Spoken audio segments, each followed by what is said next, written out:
জয় ঠাকুর। শ্রী শ্রী রামকৃষ্ণ পুঁথি তৃতীয় খণ্ডের অন্তর্গত প্রভু দর্শনে দক্ষিণেশ্বরে কেশবের আগমন এই অধ্যায় থেকে আজ আমরা 14তম দিন পাঠ করছি, পর্ব 375, পৃষ্ঠা সংখ্যা 242। এর আগের দিনের পাঠে আমরা দেখেছি কেশব সেনের সঙ্গে কথা বলার কালে কেশব সেন ঠাকুরের ব্যাপারে অনেক কিছু বুঝতে পেরেছিলেন এবং বুঝতে পেরেছিলেন যে ঠাকুরের প্রতিটি কথায়, প্রতিটি বাক্যে অফুরন্ত তেজ থাকতো এবং এমন মহাশক্তি মেশানো থাকতো তার প্রতিটি কথার মধ্যে, যে সেই কথা যদি কোনো পাষাণের উপরেও পড়তো সেখানেও যেন ভক্তির স্ফুরণ করত। অতি গুহ্যতম তত্ত্ব ঠাকুরের প্রত্যেকটি কথার মধ্যে লুকানো থাকতো এবং যার প্রতি ঠাকুর কৃপা করেছেন তিনি তাকে তিলমাত্র বা কণামাত্র আভাস দিলেই তিনি সেটি বুঝতে পারতেন। ঈশ্বর অবতার বিনা এ শক্তি কোথায়? প্রত্যক্ষ দূরের কথা শোনাও নাহি যায়। ঠাকুর একমাত্র ঈশ্বর অবতার হয়েছিলেন বলেই তার পক্ষে এটি সম্ভব হয়েছিল। তাই কেশব সেন এখানে সামনে দেখতে পেয়েছেন, নচেত যে শুনতে পাওয়া তো দূরের কথা, প্রত্যক্ষও করা যায় না, দেখতেও পাওয়া যায় না। এই অবধি আমরা বিগত দিনে পাঠ করেছিলাম। তারপরের অংশ আজ আমরা পাঠ করব সেই ঠাকুরেরই বাক্যের শক্তি সম্বন্ধে বর্ণনা। এই শক্তির নামান্তর কৃপা বলি যারে, গাইতে মানুষ কিন্তু বাক্য নাহি সরে। পুথিকার বলছেন যে এই শক্তির নামান্তর হচ্ছে গিয়ে কৃপা, যাকে আমরা কৃপা বলি, সেই কৃপাই হচ্ছে এই শক্তির নামান্তর। কিন্তু গাইতে বা তার এই গুণগান গাওয়ার ইচ্ছা আছে, কিন্তু কি বাক্য দিয়ে বলবো সেই বাক্যই কিছু খুঁজে পাই না। বোবার স্বপ্ন যেন না হয় প্রকাশ, কৃপা তত্ত্ব বক্ত চেষ্টা মাত্র উপহাস।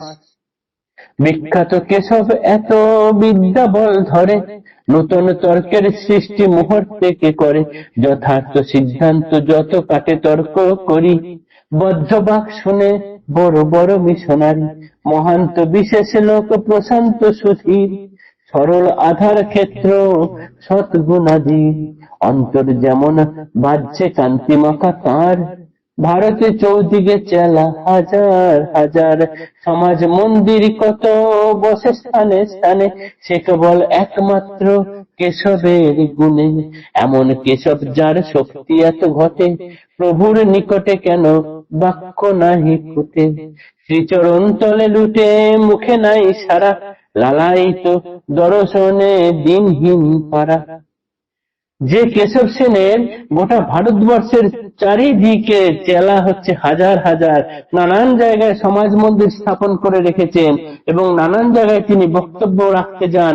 তার সেই বক্তৃতা শুনে মিশনারি পর্যন্ত স্তব্ধবাক হয়ে যান।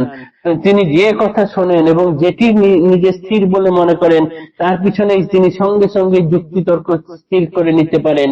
তার সেই তর্ক কারোর কাটার ক্ষমতা নেই। এই কেশবের এতই বিদ্যা বল এবং এতই তার কথা বলার ধরন বা তার মধ্যে এত শক্তি থাকে। সেই কেশবই কিনা এখন ঠাকুরের কাছে এসে একেবারে বদ্ধবাক, তার কোন রকম কথা বলার ক্ষমতা নেই। হাজার হাজার দিকে যার চেলা দৌড়াচ্ছে, নানান সমাজ মন্দির স্থাপন করছেন, নানান জায়গায় অনুষ্ঠান করছেন, বক্তব্য রাখছেন, সেই কেশব এইখানে ঠাকুরের কাছে এসে আর কথা বলতে পারছেন না। এমন কেশব যার শক্তি এত ঘটে, প্রভুর নিকটে কেন বাক্য নাহি ফুটে। শ্রীচরণ তলে লুটে মুখে নাই সারা, লালায়িত দর্শনে দিনহীন পারা। কিবা বস্তু প্রভুদেব বলিতে না পারে, আপনে দেখিয়া শুদ্ধ শ্রী শ্রী পদে পড়ে। ঠাকুর যে কি বস্তু তিনি বলতে পারেন না, শুধুমাত্র ঠাকুরের দর্শন পাওয়ার জন্য তিনি লালায়িত হয়ে থাকেন এবং ছুটে ছুটে আসেন, এসে ঠাকুরের পায়ের তলা লুটিয়ে পড়তে থাকেন। এছাড়া তিনি আর কিছুই চান না। আভাসেতে শুনো ভক্তি কৃপার লক্ষণ, বক্তা বোবাবদ্ধ হয় যাবত বচন। প্রভু মত্ততর হয়ে বলিবারে যায়, কি বলি করে আসে না ভাষায়। হাসে কাঁদে করে নৃত্য আপনার ভাবে, পিতা মাতা নেতা ত্রাতা দেখে প্রভু দেবে।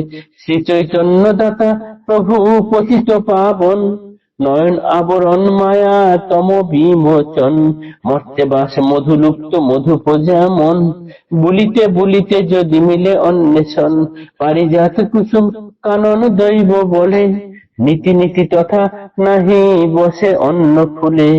সেই মতো শ্রীকেশব প্রভুর নিকটে মত্ত প্রায় এখন তখন ছুটে আসে। এই মর্তধামে মধুপ অর্থাৎ মৌমাছিগণ এদিক ওদিক ঘুরতে ঘুরতে কোথাও কখনো যদি কোনো পারিজাত কুসুমের বন দেখে ফেলেন, তখন তখন যেমন তাদের আর অন্য কোনো ফলে মন থাকে না, ঠিক সেই রকমই সেই ফুলেরই মধু খেতে থাকেন। ঠিক সেই রকম কেশব সেন যেন এখন ঘুরতে ঘুরতে ঠাকুরের কাছে এসে পড়েছেন, এবং ঠাকুরের কাছে শরণ নেওয়ার পর তার মুখ দিয়ে আর কোনো কথা সরেন না। তিনি যেন কিছু বলতে যান, কিন্তু কিছু বলে উঠতে পারেন না, শুধু নাচতে থাকেন, হাসতে থাকেন, আর চোখ দিয়ে অজস্র জল পড়তে থাকে, আপনার ভাবে থাকেন, কি বলবেন ঠাকুরকে কোনো ভাষায় খুঁজে পান না।